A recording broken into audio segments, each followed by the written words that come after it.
नमस्कार, मी स्वप्नील. नमस्कार, मी रश्मी. फिल्मी कट्ट्यावर आम्ही दोघंही आपलं स्वागत करतोय. एक खूप इंटरेस्टिंग फिल्म घेऊन आलो आज. ऍक्च्युअली ती फिल्म नाहीये, ती डॉक्युमेंटरी आहे. आतापर्यंत आपल्या 5-6 फिल्म झाल्या, सो ही डॉक्युमेंटरी आहे. डॉक्युमेंटरीचं नाव आहे 14 पिक्स.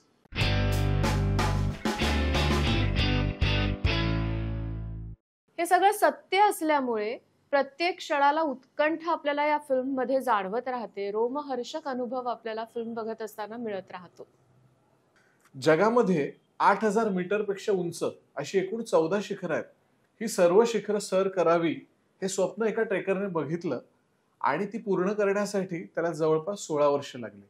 बरं, 16 वर्ष लागलेला हा एक ट्रेकर जो पहिला होता, त्याच्यानंतर प्रयत्न झालेच नाहीत का? तर झाले.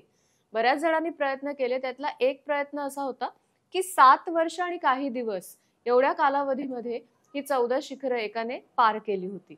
आणि मग अचानक गिर्यारोहण क्षेत्रामध्ये एक नाव सगळीकडे फिरायला लागलं आणि त्या नावाने खळबळ उडवून दिली. आणि ते नाव होतं निम्सपूर्जा. काय खासियत होती या नावाची?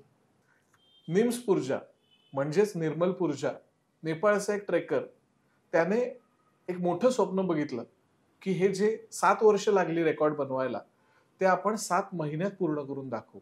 गिर्यारोहण क्षेत्रामध्ये ही बातमी वाऱ्यासारखी पसरली की नेपाळचा ट्रेकर 7 महिन्यात ही 14 शिखरं सर करणार आहे. कसं शक्य आहे हे? याआधी कुणालाही जमलेलं नाही. आणि हे निव्वळ अशक्य गोष्ट हा माणूस कसा काय करून दाखवणार आहे, याबद्दलची उत्सुकता खूप मोठ्या प्रमाणात निर्माण झाली. निर्मलपूर्जा नक्की आहे तरी कोण? तर अत्यंत कणखर असा माणूस जो युकेच्या स्पेशल फोर्समध्ये होता आणि तो सहज एकदा ट्रेक करत असताना त्याने एव्हरेस्ट सर केला आणि त्याला असं वाटलं की हे माझ्यासाठी खूप सोपं आहे. आणि त्याने एक स्वप्न बघितलं. त्याने ते एवढं मोठं स्वप्न बघितलं की त्याला रिटायरमेंटसाठी जवळपास 4 वर्ष राहिली होती. आणि त्यावेळेस तो ठरवतो की मी जॉब सोडतो माझा आणि मी ह्या स्वप्नाच्या मागे धावतो. त्याला ही 14 शिखरं खूप कमी वेळात जवळपास 7 महिन्यात पूर्ण करायची होती. त्यासाठी तो एक प्रेझेंटेशन बनवतो आणि तो वेगवेगळ्या ठिकाणी स्पॉन्सर्ससाठी फिरतो. त्याला हवा तसा रिस्पॉन्स मिळत नाही. काही स्पॉन्सरशिप फार जमवू शकत नाही तो.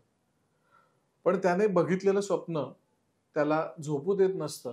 शेवटी तो ह्या पॉइंटला येतो की तो त्याचं घर गहाण टाकतो आणि सगळा फंड घेऊन त्याच्या स्वप्नाच्या मागे लागतो. बरं, हे स्वप्न पूर्ण करण्यासाठी तो एकटा आहे का? भले त्याने हे स्वप्न एकट्याने बघितलं असेल, पण त्याची एक अख्खी टीम अर्थातच त्याच्या बरोबर ही शिखरं सर करण्यासाठी गेली. आणि या टीम मध्ये जे सगळे होते ते सुद्धा नेपाळचेच होते, मूळ राहणारे, आणि सगळेच शेर्पा होते.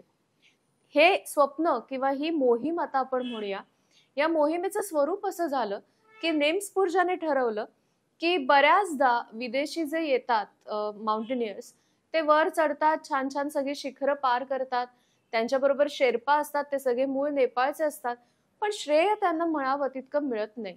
म्हणून मग याने ठरवलं की आपण टीमच सगळी नेपाळची घेऊन जायची आणि जे श्रेय या सगळ्या मंडळींना मिळणं अपेक्षित आहे ते या मोहिमेद्वारे त्यांना मिळवून द्यायचं. हे सगळं करत असताना त्याला बरीच जण सांगतात की तू हे जे स्वप्न बघितलंयस ते शक्य होणार नाहीये, ते पॉसिबल नाहीये. तर हे पॉसिबल नाहीये हे इतके वेळा तो ऐकतो की तो त्याचं नाव देतो मिशन पॉसिबल. आता या डॉक्युमेंटरीमध्ये निम्सपूर्जा आणि त्याच्या सहकार्यांनी ही शिखरं कशी कशी सर केली हे तर दाखवलं आहेच, पण त्याबरोबरीने त्याचं वैयक्तिक आयुष्य दाखवताना त्याचं आणि त्याच्या आईचं जे नातं आहे, खूप सुंदर गोड नातं, ते सुद्धा खूप छान दाखवलंय. आणि अशी वेडी धाडसच खरं तर म्हटली पाहिजे, पण ही धाडसं अचीव करत असताना निम्सला त्याच्या बायकोने सुद्धा खूप सहकार्य केलं. ती काहीही बोलली नाही, कसलाही विरोध तिने केला नाही, आणि हेच तिचं सहकार्य खूप लाख मोलाचं त्याच्यासाठी होतं. या डॉक्युमेंटरीची गोष्ट आपण इथेच थांबवूया, कारण ती प्रत्येक शिखरागणिक रंगत जाते. प्रत्येक वेळी वेगवेगळे चॅलेंजेस येतात आणि खरंच खूप रोमहर्षक, रोमांचकारक ही डॉक्युमेंटरी आहे. त्याच्यामध्ये काही इंटरेस्टिंग गोष्टी आहेत ज्या मला इथे सांगाव्याशा वाटतात. की एव्हरेस्ट सर करायचं स्वप्न हे खूप जण बघतात आणि एव्हरेस्टला जाणं हे तसं सोपं नाहीये, हे खूप खर्चिक आहे. तर बऱ्याचदा लोक लोन काढतात, घरं गहाण ठेवतात, अशा पद्धतीने मी सुद्धा बघितलेत बरीच जण जी एव्हरेस्टच्या स्वप्नासाठी त्यांनी बरीच लाखांची 30-40 लाखांची लोन काढलेली आहेत. तर हे सगळं कशासाठी करतो माणूस? माणूस डोंगरावरच का जातो मुळात? याची उत्तरं तर मला नाही वाटत की कोण देईल किंवा हे घरी बसलेल्याला पटेल. ज्याला डोंगराचं वेड आहे तोच हे सांगू शकेल. एव्हरेस्ट बद्दल आणखीन एक इंटरेस्टिंग गोष्ट या मोहिमेच्या दरम्यान घडली. एक दिवस असा आला होता की ज्या वेळेला एव्हरेस्टला जाण्याचं वातावरण चांगलं होतं आणि त्यावेळेला तिथे इतकी गर्दी जमली की स्वतःची ही मोहीम सर केल्यानंतर निम्सने जो फोटो काढला एव्हरेस्ट आणि त्याच्या गर्दीचा तो व्हायरल झाला होता आणि जगभरातल्या गिर्यारोहकांनी याची नोंद घेतली होती की आपण एव्हरेस्टवर किती गर्दी करतोय आणि हे किती धोकादायक ठरू शकतं. ही 14 शिखरं एकूण 3 टप्प्यात विभागली गेली आहेत. नेपाळ, पाकिस्तान आणि चायना. या मोहिमेदरम्यान नेपाळच्या शिखरांमध्ये असताना एक दिवस ते सगळी टीम हेवी पार्टी करते आणि दुसऱ्या दिवशी त्याच हँगओव्हरमध्ये ते चढायला सुरुवात करतात.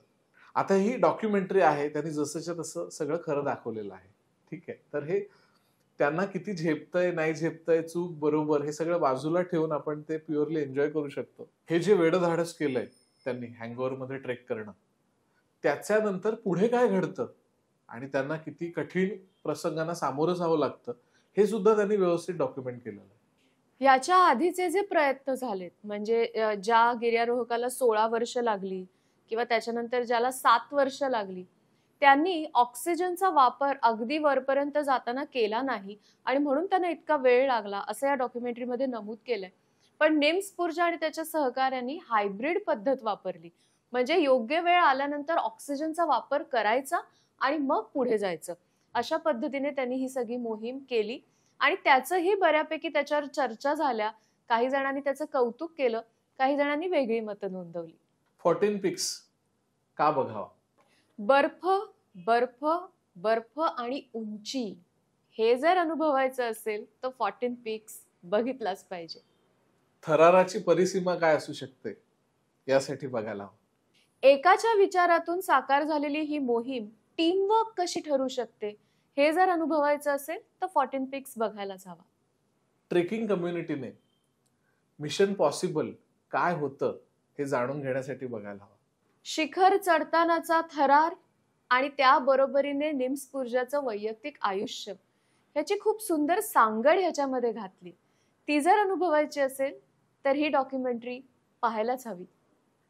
एका ट्रेकरचा वेडेपणा अनुभवायचा असेल तर 14 पीक्स ही डॉक्युमेंटरी नेटफ्लिक्सवर अवेलेबल आहे. नक्की बघा आणि आम्हाला कळवा तुम्हाला कसं वाटलं. आणि आपल्या इतर एपिसोड सारखा हा एपिसोड सुद्धा शेअर करा, लाईक करा आणि आपल्या चॅनलला सबस्क्राईब करा. इथेच आम्ही दोघेही थांबतोय. बाय.